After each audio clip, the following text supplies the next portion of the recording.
After 4.6 billion years of evolution, the Earth's biological diversity has become increasingly rich in its diversity. Now there are over 200,000 angiosperms alone. Many of these plants have fruits loved and consumed by humans, but the leaves of many plants are inedible. Some may even be poisonous. That's because plants have a defense system to protect themselves.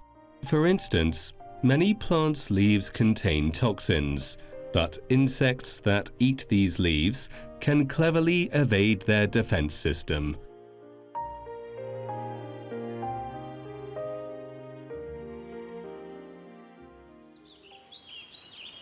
During a shooting in May at the Jianfengling National Nature Reserve on the island of Hainan, we can see many round holes in the leaves of the Alocasia macrorhiza, commonly known as the giant taro.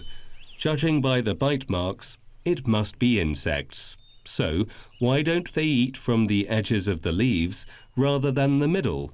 We search carefully on the leaves but find nothing. If we can't find the culprits during the day, they must come out at night. Who are these mysterious diners?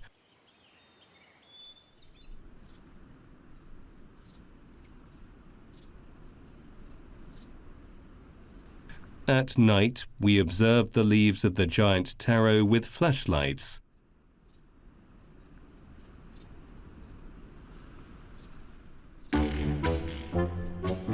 Finally, several beetles crawl onto the leaves. Curiously, they don't just start eating.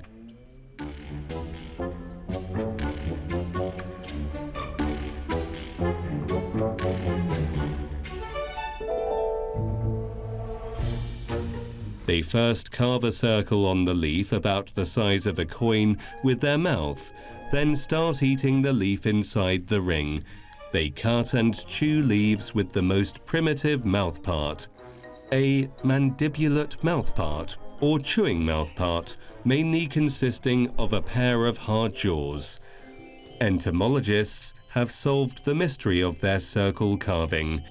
These beetles are called Aplasonyx ancora.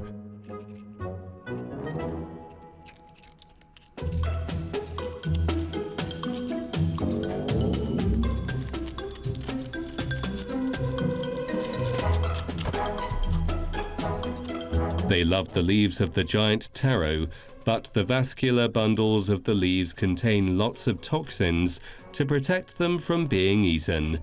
The toxins thus form a defense system.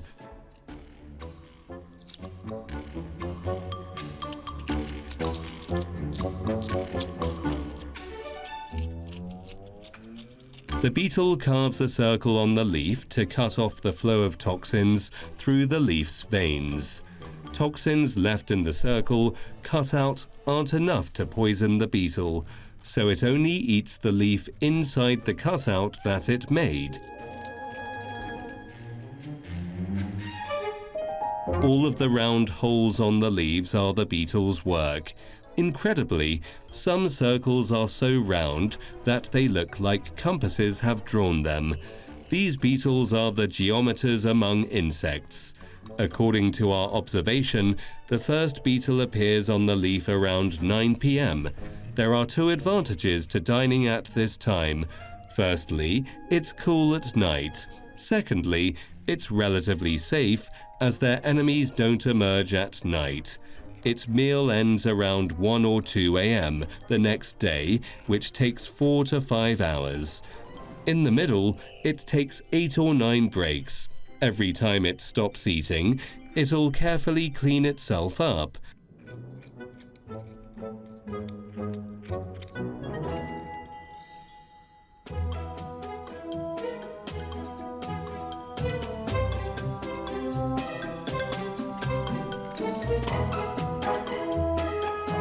The mesophyll nutrients in the cutout circle are its entire daily intake. In other words, it carves only one circle every day. These beetles know that the holes they left won't affect the photosynthesis and development of the leaves.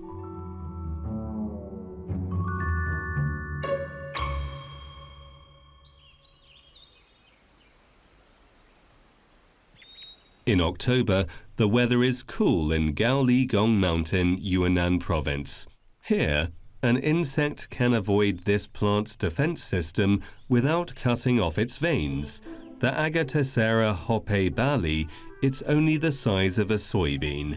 The leaves it prefers have dense veins.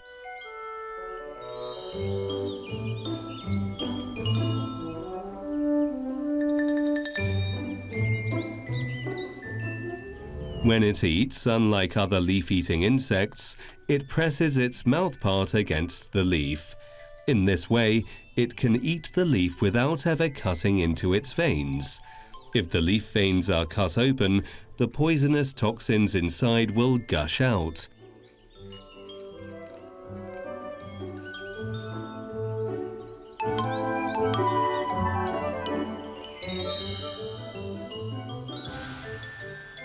When it finishes eating, only leaf veins are left. The beetle has cleverly avoided the plant's defense system. It eats like a carpenter planing wood. We can call it a skilled carpenter.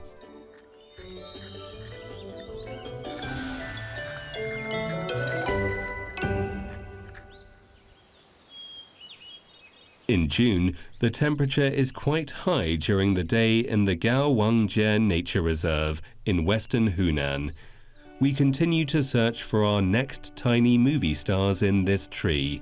Suddenly, we find many irregular small holes in the leaves of another tree. Upon closer observation, we discover many small things like turtle shells. This is an insect called the tortoise beetle. Its body is completely covered by its shell. We can hardly see where its head and tail are. When we touch the leaves, they stay still and play dead.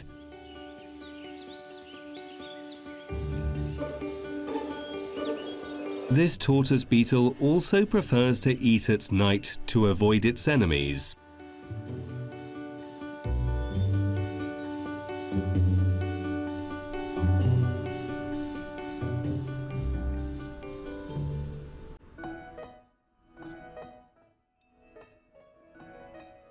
It may be too hungry to resist finding an easy spot to begin dinner, but it feeds entirely under its shell.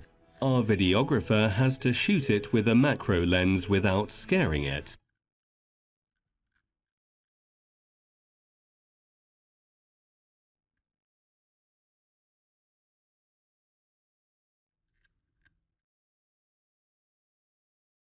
It also has a chewing mouthpart. Most incredibly, it bites only mesophyll nutrients between the veins with expert precision, for if the veins are cut open, the venom inside will poison it.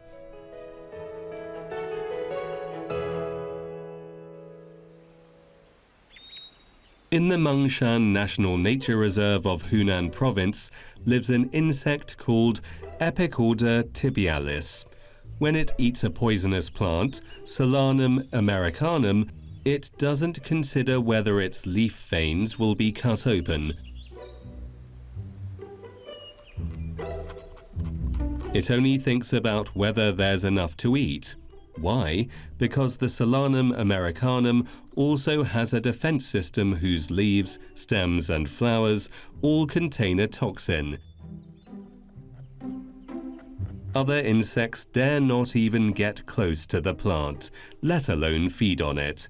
But instead of being poisoned, the Epicorda tibialis can redirect the toxin to store and use against its enemies. After feeding on the plant, the Epicorda tibialis gets the toxin too. Birds have learned their lesson and never dare to hunt it. Red on the Epicorda tibialis's head also warns its enemy, "Stay away, I'm poisonous." Red and yellow are called warning colors in entomology. Some insects have warning colors but are not poisonous. Look at the Pyracoridae near it. Potential enemies run upon seeing it. In fact, it isn't poisonous. But the Epicorda tibialis is different. With both a warning color and a toxin in its body, It keeps its enemies at a respectful distance. Therefore, they can eat confidently during the day. Its chewing mouthpart seems efficient. A few Epicorta tibials can eat up the leaves, sometimes even the stems and flower buds of a small Solanum americanum in an instant. Every part of the plant is precious to it. The toxin in the Epicorta tibial's body is called cantharidin. Upon exposure to this toxin, human skin will suffer from redness, swelling, and blisters. It can be fatal if it's ingested by mistake. The Epicorta tibials is definitely an insect you can't afford to offend. We are cautious when filming them eating, careful not to touch them. However, scientists have extracted anti-cancer substances from their fluids and processed them into drugs for the benefit of humanity. Now, it is the breeding season for the Epicorta tibials. The priority for the adults besides feeding is to reproduce. They keep eating to supplement physical strength and nutrition.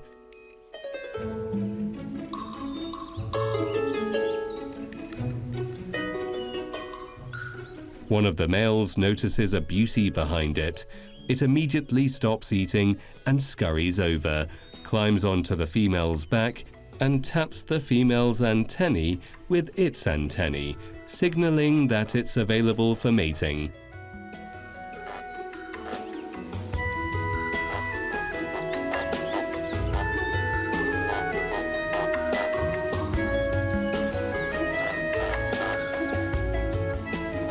The female is reluctant to stop eating the tasty plant. It almost forgets the male on its back.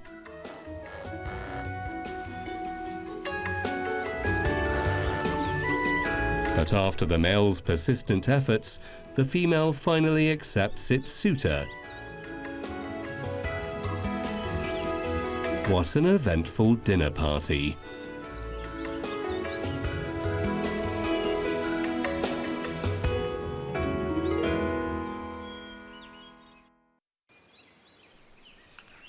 In dense forests, various plants can meet the needs of the various insects, whether toxic or non-toxic. In short, the sugar and protein in their leaves can give the insects the necessary nutrients and energy for survival. This diner is very picky about its food. They stay away from toxic leaves and only prefer the leaves of Fagaceae plants. This is a female nymph of the Phyllium unanense. It eats lots of leaves from this tree to address its daily growth needs. It has the same chewing mouthpart as the Epicortus tibialis. For safety, it often stimulates swaying leaves while foraging to confuse its enemies. It always remembers safety. This Rhombodera latipronotum is nearby, but it never notices the nymph's existence. Though its appearance, color, and mimicry are good ways to keep it safe, it's still ill at ease. While eating, it stops to observe its surroundings every few bites. It won't resume feeding until it confirms there's no danger.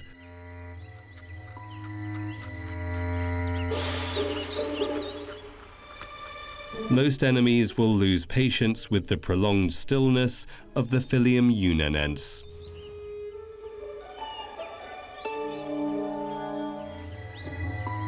It was challenging for us to capture the footage of them eating. They just didn't eat. It took us 3 days to finally capture the footage. This insect is an extremely cautious master of disguise.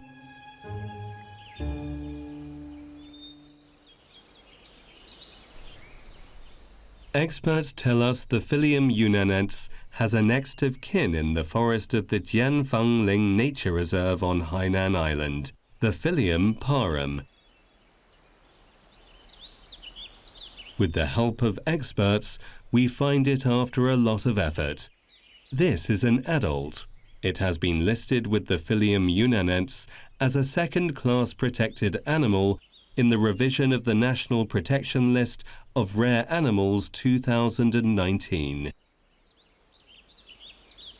We searched the forests of Gaoligong Mountain in Yunnan for another member of the Phasmatidae family, the Bacillidae. It has another name, stick insect. It also took us much time and energy to find it.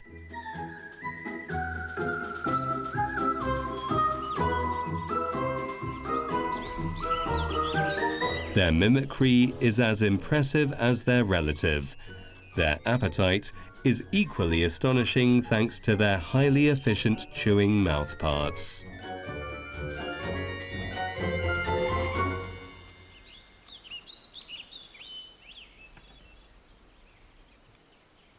Walking through the dense forest, we startle many insects, one of which catches our attention.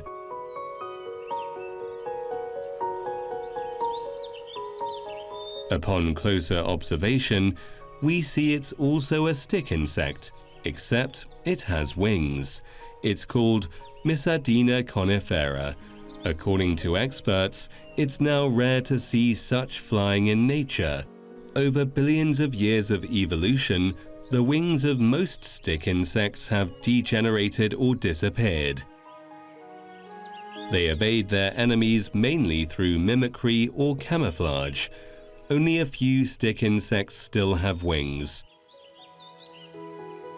According to records, insects preserve beneficial mutations during evolution, just like the Mysadina conifera. Flying gives it one more advantage in evading enemies. Self-protection is one of the most crucial survival laws for insects. The members of the Phasmatidae family abide meticulously by this law. The Phylum Bioculatum and the Bacillidae are both patient masters of camouflage.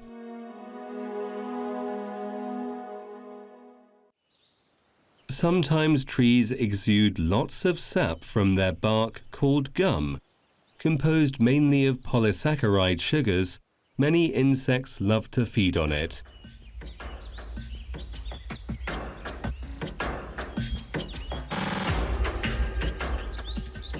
This armored insect appears mighty. Though it looks like a brutal killer with its large jaws, it's actually a vegetarian. It's called the Dorsus rhycae. Today its meal is the gum seeping from the bark. It comes here every day. Its large exposed jaws have evolved from the upper jaw and are used only by males during duels. So where is its mouth? How does it feed?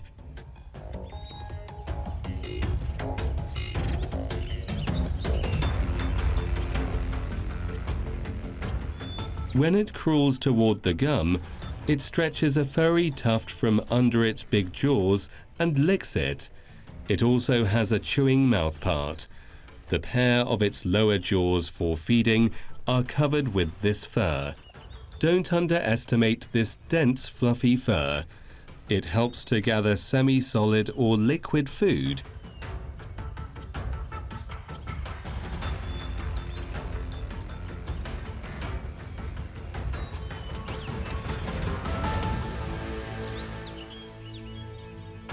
We imagine that when it finds its favorite food, it must gulp it down, not expecting this seemingly fierce warrior to be so gentle with the food. It can fairly be described as a pious diner.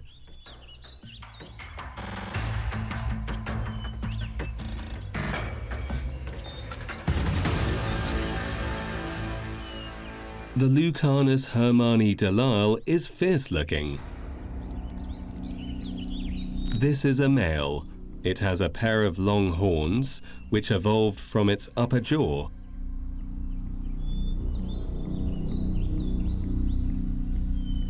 In the Jianfengling Nature Reserve, we find gum seeping out of a tree. The semi-solid gum is like jelly.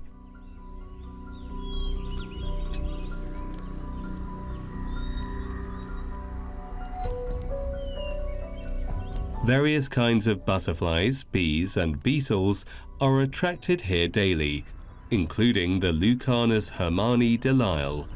The gum contains a lot of the nutrients they need.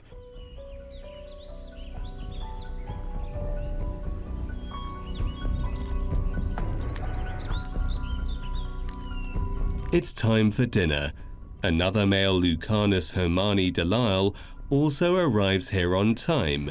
Same-sex repel one another. They don't like each other upon encounter. They both feel that the other side challenges their authority. If neither of them concedes, a fight will be inevitable.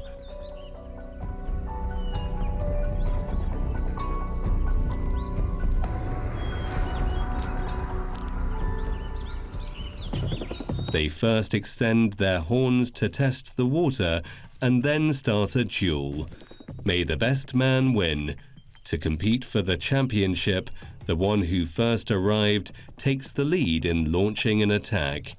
After a few rounds, the one who first attacked becomes the winner. It then starts to enjoy lunch with a pair of furry lower jaws.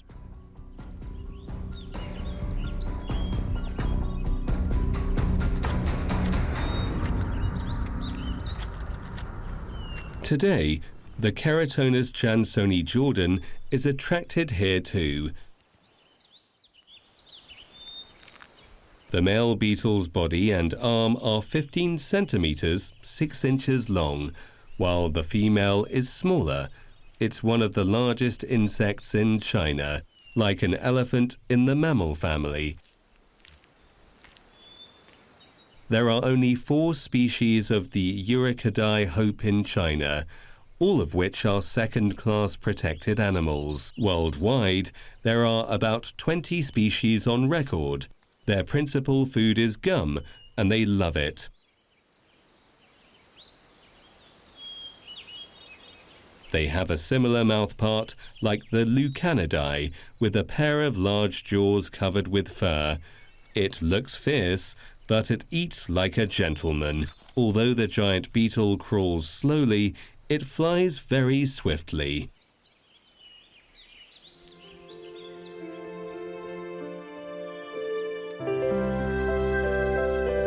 We've seen many insects that eat leaves and gum.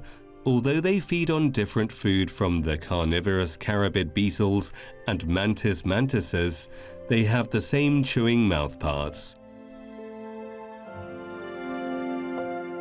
With the diversification of food types and forms in nature, the shape and function of some insects' chewing mouthparts have undergone unexpected changes throughout evolution.